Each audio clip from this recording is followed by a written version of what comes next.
Hi అండి, welcome to Lakshmidevi channel. ఈరోజు నేను బిస్కెట్లు చేస్తున్నా. చూడండి, బేకరీలో దొరికేలాగానే ఉంటాయండి, మనం ఇంట్లో చేసుకోవచ్చు గోధుమ పిండితోటి. ముందుగా ఒక గ్లాసున్నర గోధుమ పిండి తీసుకోవాలండి. కప్పు అయినా సరే తీసుకోవచ్చు. నేనైతే గ్లాస్తో తీసుకున్నానండి. 1.5 గ్లాసు తీసుకొని అది జల్లించుకొని అలా పెట్టుకోండి. ఒక హాఫ్ చెంచా బేకింగ్ సోడా అండి అందులో వేసి కొంచెం కలపండి. చెంచాతోటి కలిపి పక్కకు పెట్టండి. ఒక గ్లాస్లో హాఫ్ గ్లాస్కు కొంచెం తీపి తినే వాళ్ళైతే ఇంకొంచెం ఎక్కువైనా వేసుకోవచ్చండి. అందులో 2 ఇలాచీలు వేసి మిక్సీ పట్టి పక్కకు పెట్టుకోండి. అదే గ్లాస్లో ఒక 3/4 కప్పు నెయ్యి వేసుకోండి. నెయ్యి ఎక్కువ వద్దు అనుకునే వాళ్ళు కొంచెం అందులో ఆయిల్ కూడా పోసుకోవచ్చు అండి. సన్ఫ్లవర్ ఆయిల్ పోసి అయినా చేయొచ్చు. ఇలా పోసేసి మనం మిక్సీ పెట్టిన చక్కెర పొడి ఉంది కదండి, బాగా కలుపుతూ ఉండాలండి. మనం ఎంత కలిపితే అది బిస్కెట్ అంత బాగా వస్తుంది. ఇలా దాంతో కాకపోయినా చేతితోటైనా కలపచ్చు. ఒక 5-10 నిమిషాలు కలపండి. కలుపుకుంటా కొంచెం ఈ గోధుమ పిండి పోసుకుంటే ఒకేసారి పోయకండి, కొద్దిగా పోసుకుంటూ ఉండలు లేకుండా కలుపుకోండి. ఇలా దాంతో కలుపుకోవడం కష్టంగా ఉంటుంది. కొంచెం పెద్ద దాంట్లో వేసుకొని చేయి పెట్టి కలుపుకోండి. కొంచెం వేసుకుంటూ మన చపాతీ పిండిలాగా కలపండి.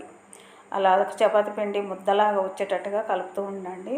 ఈ కలుపుట్లనే ఉంటుందండి. మనం ఎంత బాగా కలిపితే బిస్కెట్ అంత బాగా వస్తుందండి. కొంచెం గట్టిగా ఉంటే మరి కొంచెం నెయ్యన్నా నూనెన్నా వేసుకోండి.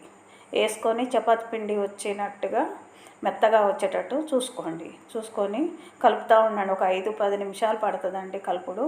కలిపి ఒక 5 నిమిషాలు పక్కకు పెట్టుకోండి. నాననివ్వాలి. దాని మీద మూత పెట్టి పక్కకు పెట్టండి. 5 నిమిషాల తర్వాత తీసి మళ్ళీ ఒకసారి కలపండి. బాగా కలిపి ఇట్లా మనం ముద్దలాగా చేస్తే పగుళ్ళు రావద్దు. అట్లా వచ్చేంత వరకు బాగా పిసికి కలుపుతూ ఉండండి. మరి ఒక 5-10 నిమిషాలు మళ్ళీ కలపండి. కలిపి అలా వస్తుందండి మెత్తగా. మనం చేస్తే పగుళ్ళు రావద్దు, అదొకటి చూసుకోండి. అట్లయితే బిస్కెట్ బాగా వస్తుంది. మరొక ప్లేట్ తీసుకొని దానికి కొంచెం నూనె కానీ నెయ్యి కానీ రాసి పక్కకు పెట్టుకోండి. చిన్న ముద్దలుగా చేసి మనం ఉండలు బాగా గుండ్రగా తిప్పి ఇలా ఒత్తితే పగుళ్ళు రావద్దు. పగుళ్ళు వస్తే బిస్కెట్ ఇరిగిపోద్దండి.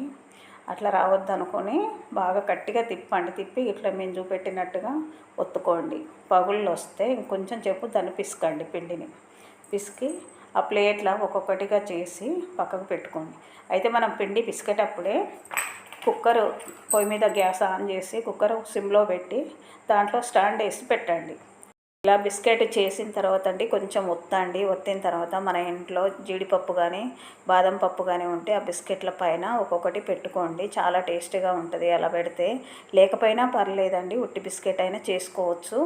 అవి జీడిపప్పులు కానీ బాదం పప్పులు కానీ చిన్న ముక్కలుగా కట్ చేసుకొని కూడా అందులో పిండిలో కలుపుకోవచ్చు. నేను అలా వేయలేదు.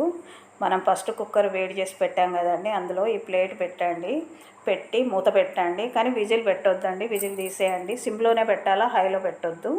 ఒక 10 నిమిషాల తర్వాత ఒకసారి మూత తీసి చూడండి. ఇట్లా ఒత్తితే మెత్తగా తగిలిందనుకో ఇంకో 10 నిమిషాలు పెట్టండి. ఇలా ఏదన్నా చాకు కానీ చెంచా కానీ పెట్టి అట్లా జరిపి చూడండి. జరిగిందంటే మనకు బిస్కెట్ రెడీ అయిపోయినట్టేనండి. మరీ ఎర్రగా రావద్దండి. ఇట్లా నేను చూపెట్టినలాగా కదిలిందంటే బిస్కెట్ అయిపోద్ది. కొద్దిగా చల్లారిన తర్వాత ప్లేట్లోకి వెళ్ళి తీయండి. అంతేనండి, ఎంతో రుచికరమైన బిస్కెట్ రెడీ అయిపోయిందండి. పిల్లలైతే చాలా ఇష్టంగా తింటారండి. ఎంతో స్మూత్గా మెత్తగా ఉంటుందండి. ఇలా ఉంటుంది. నేను తుంపి చూపెడుతున్నా చూడండి.